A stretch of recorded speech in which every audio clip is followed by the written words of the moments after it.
Hey, so there is a common question. Why would a loving God send people to hell?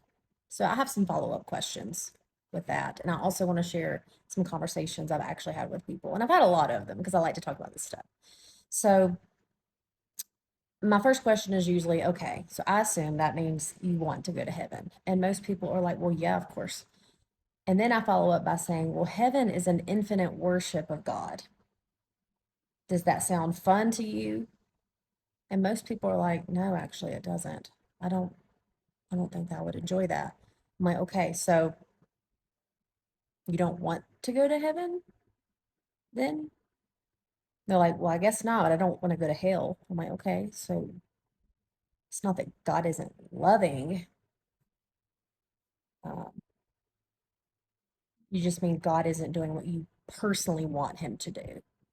Um, I have had people also tell me if I die and stand before God, and it turns out he's real, you know, then I would say, just send me to hell because I will never worship a God like you. I'm like, okay, so God is unloving to send people to hell, but you're literally asking him to send you there. I'm so confused. Like, I don't understand what's the problem.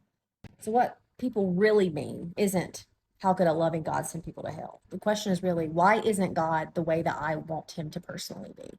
Why can't God have my exact mindset, thinking, morality? Why can't God just do what I personally want? And then, of course, another question is, if a loving God doesn't send people to hell, does that mean that Adolf Hitler needs to be in heaven? And everyone is like, no, of course not. There are some people that need to be in hell. Okay, like who? Adolf Hitler. Okay, what about the Nazis? Them too? Well, yes. Okay, what about Nazis that didn't kill people? What if it was just Nazis that, were kind of mean?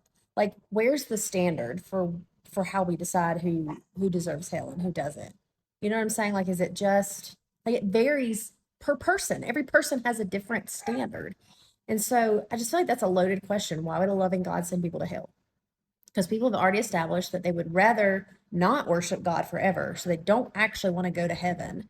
And some people have said they would rather go to hell than worship God. So I don't understand the problem here. And then they also recognize that some people should go to hell. So obviously God would be unloving to let those people that deserve hell go to heaven. So I think we just really need to think this one through.